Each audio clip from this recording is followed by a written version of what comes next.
All right, good morning and afternoon, everyone. Welcome to our webinar today. Today, we're going to be diving deeper into the costs associated with land development and how you can control those costs, primarily using Tracer. My name's Dan St. John. I'm a senior account executive here at Tracer. Been here a little over 2 years now. Been in construction technology for over 15 years. And next, I want to introduce our special guest today, Kevin Bunn. Kevin is a consultant in land development construction, and I'll give him here a chance to introduce himself. Hello, everyone, and welcome to our webinar. And we're hoping that as we go through this process, that you're going to, first of all, enjoy the webinar and that it will be somewhat groundbreaking in the sense that we'd like to do this over and over. And as time and opportunity permits, we will pursue that in the Tracer format. As far as my experience is concerned, I've been in the development industry for between 47 and 50 years. I actually was raised in and around heavy equipment and grading. I was born and raised in Southern California and was exposed at a very early age to the grading industry through my dad, who was a heavy equipment operator. And it was one of those things, I fell in love with it when I was young, and that was my aspiration, was to go through high school and get out of high school and go into grading. And so in 1971, my dad taught me how to run a D6 dozer of all things. And then I went into the Air Force and I was a heavy equipment operator. When I got out of the Air Force, I went into grading. In 1976, I became a push-pull scraper operator for a company down in Southern California. And from there, I just went into operating all heavy equipment types of equipment, grading and scrapers, blades, compactors, dozers, and so forth. And one day they came to me and they said, you know, we think you're too smart to be an operator. We want you to be a grade checker. So I went into grade checking. And then they said, you know, you're doing a really good job of that. We want you to run projects for us. And from there, they said, yeah, you know, you've done a really good job at that. We'd like for you to be a superintendent. So I worked my way up in the field industry on a wide variety of circumstances, jobs, locations, topography, situations in the field. And then in 1996, I was invited by one company for whom I was working, and they said, we would really like for you to come in and learn the project management side of this business. And so I went into the office, started working with AgTech, which many of you may be familiar, and started learning how to do takeoffs and doing budgets, schedules, cash flows, reporting to various departments. And from there, I worked my way up into more project management responsibilities until ultimately my most recent position was Director of Offsite Construction for Shea Homes San Diego. And I served in that capacity for about 3 years until I relocated from San Diego to Lubbock, Texas, where we live now. And the department was running all of the land development processes for Shea Homes in the San Diego region, including master plan communities. So we were doing infill work, we were doing large land development, and that is my primary background, has been in this industry. So I'm very pleased that Tracer has given me an opportunity to share with you. And let's look forward into our current state of land development and how things are looking for pretty much everyone, everywhere in the industry, and because things are changing. So let's talk briefly about what's happening today. And my opinion is my opinion based on what I see and the people with whom I interact. My opinion is going to be somewhat colored by locating mostly in Southern California, where things are done the way they're done there. And I know that as you look at things, they're going to be perhaps different or somewhat circumstantial to where you're located, and that's great. But I think overall, we can all say, yes, things are definitely changing. Prior to the pandemic, as you know, things were going crazy. as I observed it, we had a lot of work going on, people, things were happening, materials, there was some tension growing in terms of the marketplace, but we know what we experienced in Southern California, especially during that pandemic. All of a sudden materials crashed. There was the situation in Texas where the big freeze affected the oil. And all of a sudden in Southern California, we couldn't get pipe of any kind. And we were searching, all over Heaven's half acre, Heaven's 40 acre, what do you want to call it? But, we were looking for a pipe and in a particular dimension, and the suppliers would say, we just don't have it. So we would say, well, what do we do? And that precluded, and you may have experienced this, where we would go looking for, if we can't get this diameter, well, let's get the bigger diameter, because we were looking to put 10-inch sewer pipe for a main in a deep fill, and we needed that pipe in order for our job to keep going. We ended up going to Missouri to get 12-inch pipe because that was available, but the 10-inch wasn't. So that has not really recovered. And what's happening today is there are labor shortages.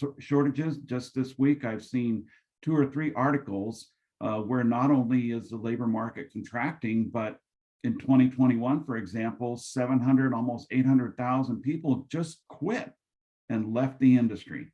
And you may be experiencing that as well.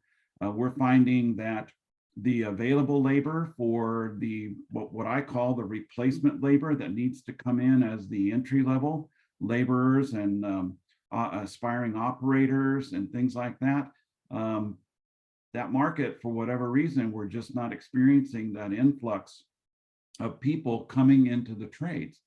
What I've experienced out in the San Diego area is guys would come in, they would go to, let's say, for an underground contractor, and they'd say, I want to go into this trade. And where you start an underground, as most of you know, is as a laborer. And they'd come out, they'd show up and start at 7 and 11 o'clock, they'd pack their bags and leave. And everybody, where are you going? Well, I wasn't expecting this. I don't want to do this. And that's not unusual. And you may be experiencing that as well. I know there are some technology companies out there, and they are focused in on what do we do to attract more people to our business. And so they're working on exposure and training programs and really changing the paradigm of what our industry is about. But they also have to help people understand that the work we do is work. It's probably the hardest work that has to be done, but it's a necessary element of getting infrastructure built, getting new homes built, getting buildings built. All of that starts at the heavy construction level of the industry. So supply is still an issue, either be it wood or piping or what have you. Supply shortages or competition for supply is very, very important. And then pricing. Back when we were dealing with where do we find pipe, they wouldn't take price, they wouldn't let you buy it in advance. And prices were running until they said, well, you're going to pay what the price is on the day you unload it, as opposed to paying the price on the day you purchase it, then give them a purchase order. So a lot of competition in that. And you note on the slide there, nearly half of contractors credited postponed and canceled projects in 2022 due to rising costs. That's a problem. It's a problem for our industry, and it's one that project managers and project executives, company executives, development executives, that's something that they wrestle with, because pricing impacts outcome. And that is just something that we all have to stay aware of. And again, I'll say this, I'll probably repeat myself a little bit, but that's an ongoing issue, and I think it always will be. So let's look then at the next logical place to go, and that is to look at breaking down land development costs. because I come from the land development side, we tend to look at things pretty much in that box. Well, I'll just say it honestly, land development costs, we're a cost center, what's called a cost center. We're not a revenue generating center. I told people many times, they'd say, well, what exactly do you do? And I said, I just spend money. That's what I do. And that's what we do. We are a cost center. We are always impacting the budget. Everything that we do is something we pay for, and the revenue that's generated is generated off of sales or finished product, and that comes much, much later. So we're doing everything and spending money on the front side of a budget equation, as opposed to on the revenue generating side, which many times doesn't happen for many years. And so when you break down land development costs, you can only do it in the moment, and then to some degree with the expectation. So let me notice that that can be known costs, as you see, expected costs. It's what is labor today? What are materials today? How much are the permits and fees and unknown things that go into the soft side and the budget development side of this project? Your agencies, they all have their handout. Your developer fees that you have to pay for supporting whatever might be around that project that is going to influence the budget. What are the expectations of the agencies? How many times, for example, have you been putting a project together and the city goes, you know, this is a really good time for us to build a park, and you're going to help us do that. A park or some traffic study is going to impact, where you're going to impact traffic 5 miles away, and we need an intersection built over there. And all of those things start being pulled in. And as we look at land development costs, then you've also got to realize that contractors have their costs and equipment has a cost. One of the variables that happened over the last 4 years or 5 years, fuel. We tended to, with our grading contractors and even our underground contractors, they had a fuel clause. And they said, look, we'll absorb the fuel rising costs up to a certain point, and after that, it's on you. And the developer goes, well, wait a minute. How are we going to know? And everybody just throws their hands up and goes, but they have to be paid. And so all of those things are part of our land development costs. And you notice there 91% are impacted by that. And that's a very, very important piece of the land development costs. So you have expenses resulting from schedule delays, changes in the dirt quantities, the grading quantities. Something goes wrong, or it rains, or you have a flood, then you've got rework. There can be disputes over the scope of work after the fact because of running into unknown conditions. Sometimes there can be over-purchasing of materials, and yet the expectation is that the developer is going to pay for those. And so that can be a bit of a cat fight, if you will, over, well, I didn't ask you to get 1,000 feet when we only needed 500 feet. Change orders are very impactful, and the percentage of markup that goes with change orders. Fines that occur because of, for example, in Southern California, if you have some problem with your stormwater protection and you don't respond to that, then the state is standing there with a hammer, and they're going to get you $10,000 a day, $20,000 a day until you get it repaired. You break an electrical conduit line or something like that as a result of not getting something marked out, downtime for that agency, they're going to hit you with unknown costs and any other unexpected costly setback. For example, a design flaw that wasn't realized until you got there. So 30% of all construction work, in many cases, 30% of it could be rework. And yeah, I've experienced it. And Dan, I'm sure you've heard that as well. Yeah, I hear that all the time, actually, Kevin. Yeah. I'm kind of curious, in your opinion, what percentage of the overall project is associated to just cost from land development? That's a really good question. And just this week, I went back and I started asking that question to some people. You would think, well, you should know that.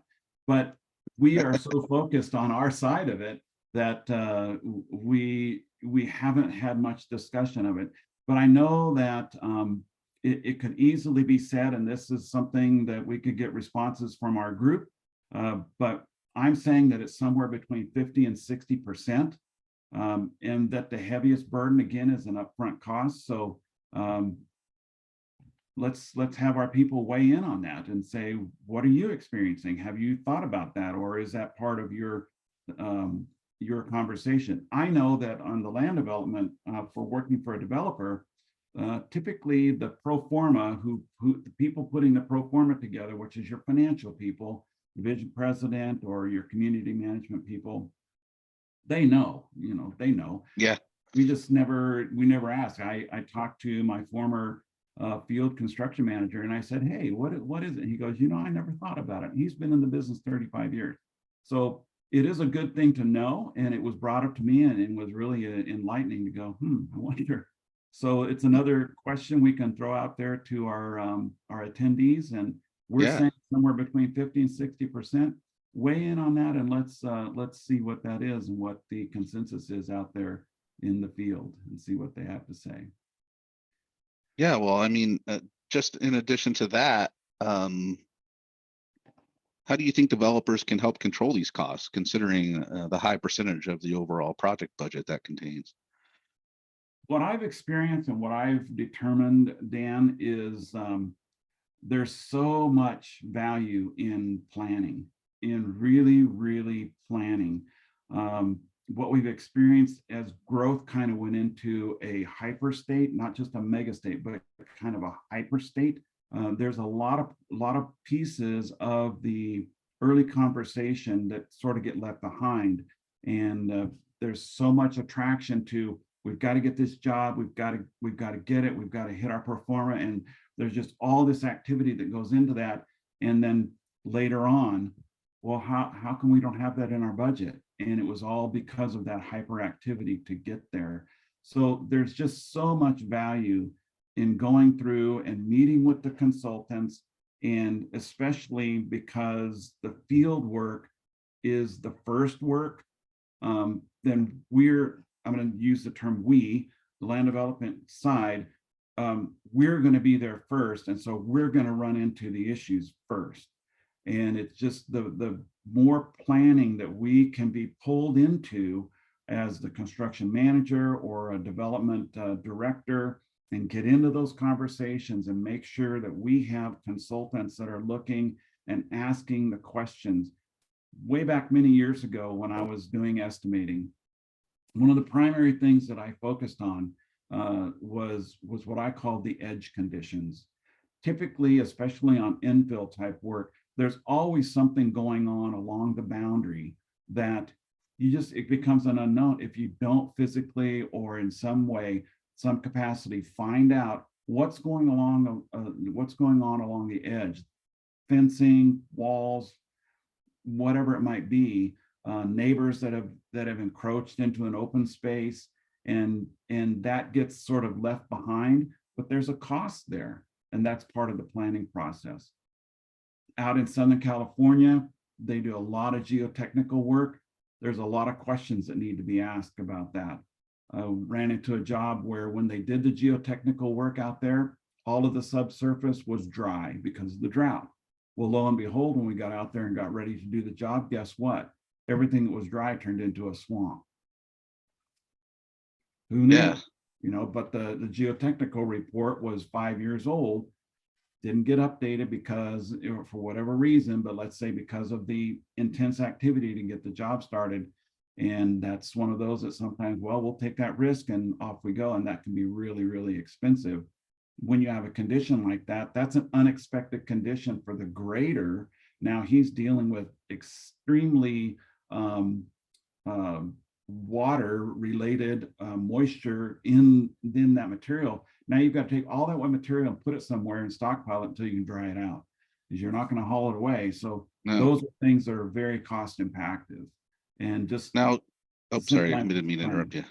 you. No, the simple answer is planning, a lot of planning. Sure. So maybe you can help our guests understand how you leveraged Tracer, the Tracer platform, to help manage your costs.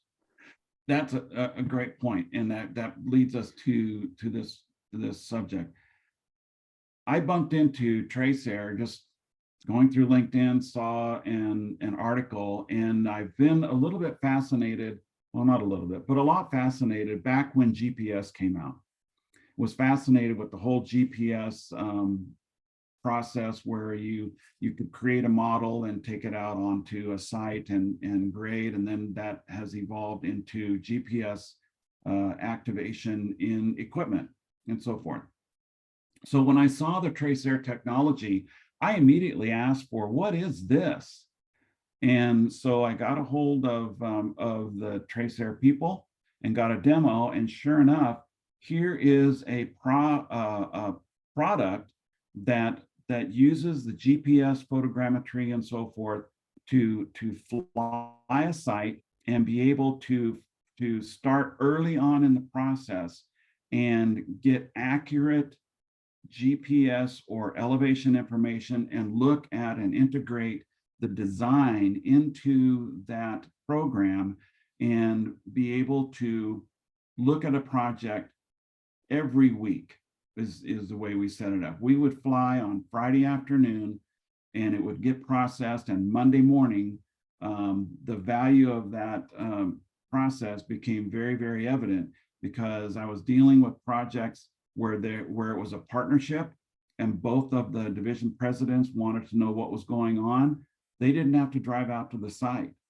They just popped it up on their computer. They got their email that said, hey, the latest version is available, and they would go in, and then the phone would ring. What's going on here? What's going on there? And that was fascinating and very novel, but it became a very useful tool for looking at, in that situation, at the highest level, the executives, they could look at the project and see what had transpired. They could go back in time and look at the history of the project, and then begin looking into adopting, as is pointed out there, adopting technology into land development. We used it in the field for doing evaluations. For example, my project manager would call and say, hey, where are we at in our material balance, cut fill balance? I could real quickly pull it up, and in the span of 15 minutes at most, I could do a boundary around the job, hit it, and we could get our cut fill balance, and we would know that. And then he would say, well, I need to know specifically in this area how much. Pull it down, do a boundary, check it out. Either I could check out cut, or I could check out remaining fill, or I could check out cut fill in a specific area, and we could know where we were in balance for that. So that's where Tracer became such a huge tool for me and for my guys. And that technology has now permeated on out into exposure to a lot of other entities. Right. So tell me a little bit about that that schedule and that cadence. You guys decided to go with weekly scans. As you know, we offer, some various different schedules, weekly, bi-weekly. Why did you in particular value those weekly updates? In that particular situation, Dan, we valued them because we were moving a lot of material. We were drilling and shooting. We had two projects that were essentially side by side, and they were working together. There was some cross boundary that had to occur because of the city agency that we were working in. They said these two projects are side by side, and that everything has to balance. You're not going to be able to import or export. So we wanted to know where was our material, and that the best thing to do was to do that on a weekly basis, because if you did it on a daily basis, that was too much. It was just too much. But if we did it less than weekly, like bi-weekly, now we would be behind the curve. And so we wanted to be as close to real time as possible. And so that basically is why we did that. was just to be able to show to the executives or to any of the interested parties, and then they could share that on out into the investors or to whomever was looking over their shoulders. That was the timing that we chose. Excellent. Yeah, I hear that feedback from other customers of mine that, especially that look back when you're trying to look back on what's happened previously in the project, having that regular weekly data and that granular data is a lot more beneficial than say maybe bi-weekly or monthly. Yeah, give you a little story. Our project was bumping up into a city project, and there was another contractor over there, and they were building a road. And so our work was going to bump into their work. And it was really of who gets there first kind of a thing. But because of the history, being able to go back in the history, there was a point in that interface point where the other contractor said, "Oh no, we did that work." And we said, "No, I don't think you did."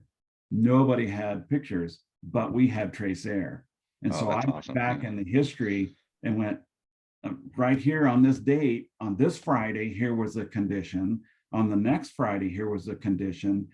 And we were able to go back. It wasn't a big deal, but it certainly proved the point that having the history, especially overhead visual history, is really important. And when you can zoom in to a particular area and say, yeah, you did dump that material there, or yeah, you did during that past week dump that debris there, or what have you. It's very, very compelling to be able to sit down, and you can do it calmly. You don't have to have a fight about it. It's just, you can be very calm and go from there. Yeah. Well, maybe we talk a little bit specifically about one of the projects you used Tracer on. I know you used us on several projects down there, but I think this one has some good use cases and some good data that you can speak to how Tracer really helped you stay on track and under budget. Yeah, let's expand on that. Absolutely. Shea Holmes is my most recent experience, so it does promote a good case study. As I said, there was 2 projects side by side. It was millions. It was well over 2 million yards of material, mostly, quite honestly, drilling and shooting for the cut. We had some removals in the fills, and in that particular case, as we did our fill removals in preparation for receiving material, we did some mining, if you will, of over-Xing what we would normally take out, but we wanted capping material because we knew in our planning process, we knew that rock was not going to make good surface. So we wanted to bury all of our rock, which meant we were going to dig down and mine out that good material that's in those fill areas. And as we did that, by working with Tracer in the background, we were using our surveyors to very carefully check, because they would check on a day-to-day basis all of that removal process, and they would pull that in, and we would get our weekly update from Tracer. But what we were very interested in was pulling in our removals, and we would send that over. That would go to the engineer, and then the engineer would put it into, we used AgTech, they would put it into AgTech format, and then we were able to send that, the engineer would send that to Tracer and put it into our history. And so using Tracer, we could go back then in the layers and we could see the progress of those removals. That was a huge piece of utilizing Tracer for some things that you might not think about, but we asked the question, and Tracer said, I think we can do that. And we worked our way through that. It became very, very powerful. Now, so a lot of what you're describing sounds like collaboration, right? Knocking down barriers, being able to see everybody working off the same information and collaborating. Transparency on the project for all stakeholders is kind of a big deal, right? It was a big deal, yeah, because the civil engineers, we needed that team. I actually worked and said, hey, civil engineer, we're going to do this, and we need you guys. We really need you to collaborate and work together with us. Fortunately, they're a very good civil engineer and very cooperative with us, and we respect them, they respect us, and it worked out very, very well. So then we could have virtual meetings. Point number 2, whoever wanted to be at a virtual meeting could be there. we could put many times in the conference room. I would happen to be in the office, and in the conference room, the question would be asking, hey, pull up Trace Air and let's take a look. And we would pop it up on the board. So our community management or land development forward planning department had access to Trace Air. My department had access to it, obviously, the division president. So we pull it up in virtual meetings, and maybe the partners needed to be involved as well. They could be in that meeting, and so we could have that, and it would be up on everybody's screen, and we could go through and they could ask a question. Well, what about that? And we could zoom in and isolate on a particular area. Well, why is this a problem? Why is that a problem? And we could talk through some of those issues and figure those kinds of things out. So it made a big difference, made a huge difference. And included in that, Dan, I'll just keep moving it unless you have a point. Go for it. Go for it. Okay. So you're seeing there a savings of SWIP. Southern California, SWIP is a huge deal. Stormwater protection plan. And we actually shared Trace Air out to the agency, to the State Water Resources Board and those inspectors. And if there was a rain event and they were overwhelmed, they could go to Trace Air and see the rain event and see if there was an issue. And every once in a while, we would miss something because of our work schedule. Periodically, they would say, hey, what about this? What about that? And it was very, very good to have communication with them, because those are guys that can find you. That can be real trouble if you don't have a good relationship with them. Right. In years gone by, that has been somewhat of an adversarial relationship, but we're more of, you know what, let's work together, let's do what we can. And so they could see that we were trying, they could see that we got all of our stuff in place. If there was damage, they could let us know, and it was very, very good for that. And so that improved our agency relations. We also shared it with the city of right there with us. The city, we shared it with them, said, have a look, we got nothing to hide. And it made a very good thing for them as well. And then we could do day-to-day activities, we could do survey. Mostly we depended upon, and that's our civil engineers, because they're the ones that had to buy off and everything. So we didn't do any staking, but we could look at things and talk about an area and say, hey, we need you to skim off right here, what have you, and utilize Trace Air for those purposes. So tell me, Really, Trace Air really being a fully mobile solution, I think in some of our conversations, you mentioned how helpful it was to have that technology while you were out on the job site. Can you maybe talk about some of your experience with using Trace Air with your field team? Oh, the field team, the nice thing about it is they could figure out where they were. They could locate themselves. They could locate themselves, and when they're standing out in an unapproved area or a partially improved area, they could look at it and they could see a lot more of what was going on.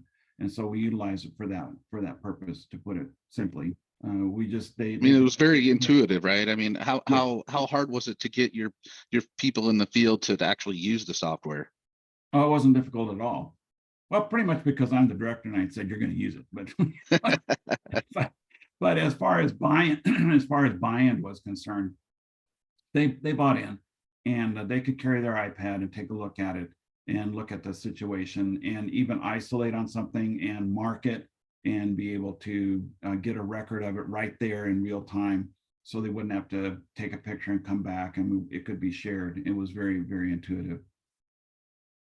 It's awesome to hear. Very awesome. And that 250,000, I mean, that's like something like 3 or 4 times what the actual software costs.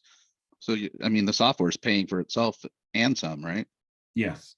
Yeah, the software pays for itself. It is, I mean, it's one of those things where in the evaluation of it, it tends to be like, well, that's a cost against the project. Yes, but you have to go to the but part of saying, but there are savings that are inherent in the use of the project. And especially being able to see things and be able to make decisions about things. Time is money, and to be able to make those decisions faster using good information was very, very important. Did you have a plan for what you were going to do with that savings? Were you able to allocate that budget to other areas that maybe needed that extra money? Typically, anything like that would occur in the background. we didn't see money moving around within our budget, it would be one of those things where it would basically just stay there. Sometimes if we were under budget on SWIP, I would be able in budget reviews to be able to move money around, but that would occur in a budget review process. But yeah, Right. it would help. But you could use Tracer in that budget review process probably as well, right? In some circumstances, yes. Not in every circumstance, but in some circumstances, yes, you could. That's awesome. I love that actual real feedback from using Tracer on a real project, because sometimes we get just stuck in and talking from bullet points and whatnot, and it's very interesting to hear from somebody that's actually been out there on the job site using Tracer and talking about the savings, the collaboration, the transparency you're bringing to the projects, really how much that really improved your workflows on your projects. And I can tell that it was a help, because that wasn't the only project you used this on, right? So that tells me in and of itself that you valued what the data was allowing you to do, and you wanted to use it on your other projects as well. Oh yeah. We used it on 3 projects, and then at one point in time we were in a review of a division review, like the year-end type thing. The CEO of the company was there. He knew about it, and he was very interested in it. It had permeated out from him out to some of the other divisions, and they were talking about it. And so it went into the corporate structure of Shea Homes. And I know looking forward, I think they're probably going to use it again. I'm not there, but I know that it's my understanding that they will use it on more projects, and hopefully permeate out through, as they're a somewhat national company, it'll permeate out through into the other divisions. Well, yeah, I mean, I get a lot of comments that these tools and this technology is really cool, but it's more than just cool. It's actually, showing results from your bottom line. Yeah. Okay. So I wanted to kind of share my thoughts a little bit to people on this webinar that maybe are new to Tracer, don't really understand exactly what we do, right? So, we're a site intelligence platform. We're first and foremost a software company. It just so happens that drone data is the most cost-effective way to capture that information that we need for our software to work. And our customers are realizing a lot of benefits, from lower land development costs to completing projects sooner. Obviously, reducing the risk from any incidents or mistakes on the job. That's a big deal, right? One of my customers actually mentioned that it's cheap insurance for a major mistake, and then of course your increased efficiency, which leads to those accelerated project completions, right? It's considered in many ways remote project management. And maybe Kevin, you can relate to this. Your land is getting harder and harder to buy, right? Or find, and it's getting further and further away from maybe your main office or where you traditionally find projects. So is there anything you can add to the power of that remote project management, saving some windshield time, maybe being able to do more with less? Well, that was one of the benefits when we made the acquisition and went under contract with Tracer, was that the division president didn't have to come out to the job. He's the most expensive guy in the house, and his time is valuable. And so, you can have a site meeting where you bring all these people, or you can have a remote meeting, and they could see it from their office.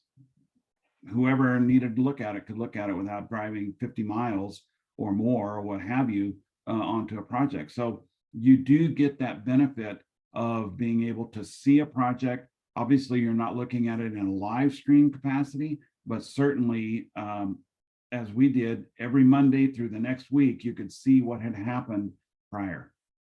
Yeah. Look at it, zoom in on it, think about it, do whatever you want. And on all your projects, right? You can even drive to one project while you're working on another one with our software. Potentially, yes, absolutely. Maybe you can talk a little bit with us, Kevin, about how important site balance is, and how Tracer's technology maybe changed the game in that regard. The best thing that I can do, absolutely, Dan, is to talk about being able to keep up with your quantities. And one of the most expensive things you can do is export and or have to import. And so you need to know in terms of planning, we need to know as land development people, we need to know if we're long or short, and we need to know sooner than later. And if we're going to be long, that's going to be a problem because projects are built to grade, and you need to have somewhere on that project where you're going to be able to take your excavation spoils, either from footings, underground utility displacement. You need to make sure you've accounted for that. It could be 100,000 yards on a big project or more. And so what you're showing right there, where someone's measuring a stockpile, I've done that. I've seen a big stockpile and been able to say, hey, we've got to get that material out of here and find someone that'll take it. Sometimes they'll take it for free, only your loading cost. And so that becomes a cost that you absorb. But if someone will take it, then you need to work those issues out. So there were several times where I was able to do that. Or we've got a hole. How much material do we need? And do we need to sound the alarm and see if we can find some material that somebody's hauling somewhere and we need more material? So we've got to haul it in. Very important. And then, of course, reducing risk, double checking your accuracy, reducing rework, right? Yeah. Being able to measure and calculate things, say before you send a surveyor out there, or before you have a meeting with somebody or before you turn that over to your vertical team, having that confidence that the site has been properly graded and everything's ready to go on that vertical side. I think that's a huge deal as well. Oh, huge deal, huge deal. And this is an upgrade that has come recently, Dan, where we were looking at this a day or two ago, where these overlays are so important, because you could take that overlay, let's say for the finished pads and the elevations and the underground. If you are monitoring and you have to have an as-built and you've made a change in your underground utilities, for example, and you've got that as-built, we could pull that into Tracer again and put it into the history. And now when you go into Tracer and you look, what you're looking at after the fact is what's actually there. Yeah, that's a huge deal. That's huge. Actually, that is very big. Yeah, when I saw that, I was just like, wow, give me a band and pom-poms, because that is just really, really, that was a great upgrade. Oh, and then lastly, why do our customers love us? I mean, I know why you love us, Kevin. You just told us in many different ways why you love us, but we can be 100% turnkey, from the drone flyovers to the flight marker placements. We have an extremely high ROI from all of our projects that our technology is being used on. Fast turnaround. I mean, unlimited licenses. We allow you to invite as many people into the projects as you want. We have developer specific tools. We have developed our tools to specifically cater to people that do land development and build houses, right? And of course, it's accessible on all web-based devices. And I did just get a question in from the Q&A here. Does Tracer serve Canada? And 100% we do serve Canada. That's actually a growing area of ours. And we've seen some actually exponential growth in Canada. So yes, our software can be converted to speak in Canadian terminology, rather than acres, in hectares and talking about cubes, etc. Yes, our software is fully translatable to Canadian, the way Canadian land developers like to work. And with that, I'd like to ask if you have any other questions, feel free to put them in the Q&A section. And we only have a few minutes here left, but I'm happy to field any questions y'all have. We'll give a few minutes here to see if any questions come in. Mm-hmm. Hopefully that answered the question around Canada.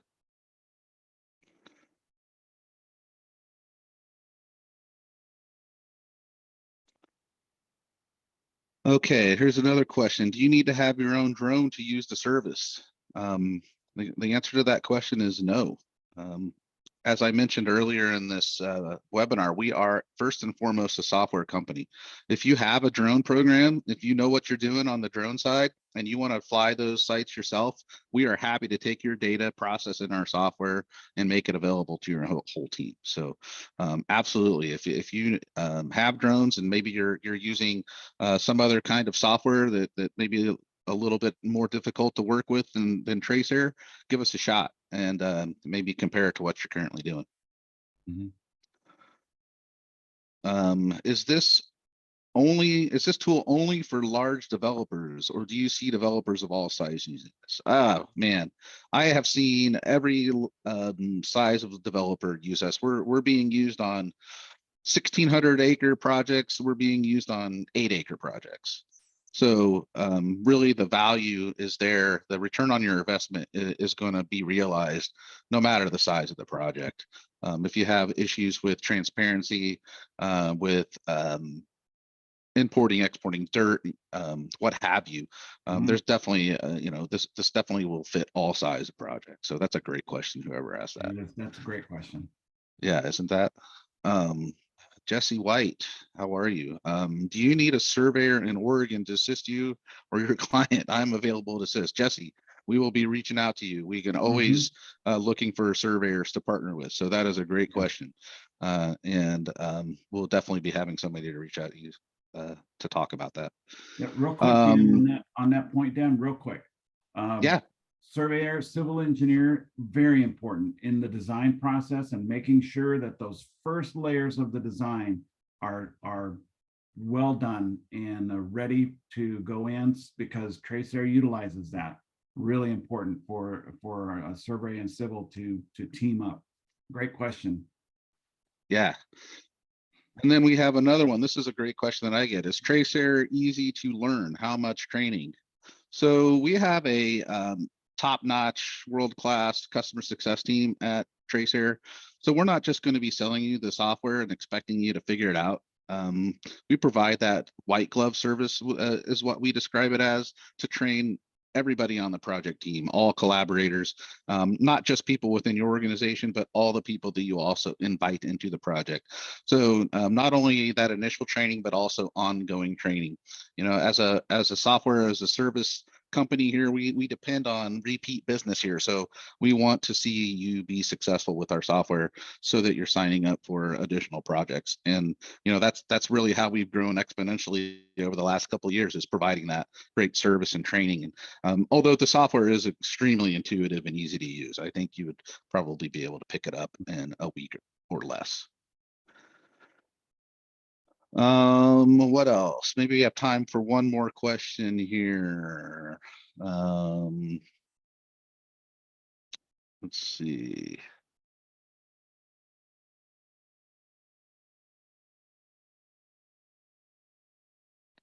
Well, not seeing a lot of questions right now. Kevin, maybe you can just leave us with any words of wisdom as far as using Tracer on your projects. I mean, you've given us a great background and use case stories. Is there anything you would recommend to either current Tracer customers or prospective Tracer customers? The best thing I can sum up with is technology is coming, and the industry is changing, and it's important for the industry to change, and technology is one of the things that's going to bring people to the industry in one way or another. So Tracer is on the forefront of that. I'm obviously a proponent. I'm a proponent of technology to the extent that it can be used. It has to be used carefully, obviously, and it's a very teamwork oriented service. So if you're using Tracer, if you have an issue, get a hold of Tracer. They will work on getting that. That was one of the benefits that I found right away, was I could call and get answers. And if I had something that kind of threw them, they'd be, well, wait a minute, well, let's think about that. Or especially development of, maybe there's something you think of that, wow, if it did this, or if it did that, or could it do this? That's very important. If you're thinking about using Tracer, get a demo and take a look at it and let you see how it fits to your job. As Dan said, 8 acres, you could use it on an acre. Any project that you need to be able to get a history of what's going on and what happened and those kind of things, really, really good service. So I'm just gonna, all I can do is say I'm a proponent, and I highly recommend it. Great. Well, Kevin, I can't thank you enough for joining us today. You're It's welcome. always more impactful when somebody that's out there doing the work discusses the benefits of using Tracer. And hopefully the attendees that were able to make it today got a lot out of this webinar. Yeah, I hope so. I hope so. And send us questions after, and we'll sure get an answer to you. But thank you so much, Dan, for the opportunity. Appreciate it. I appreciate you and the Tracer team, and I look forward to working with you more in the future. Great. Thanks, Kevin. Have a good afternoon. We'll talk soon. You're very, very welcome.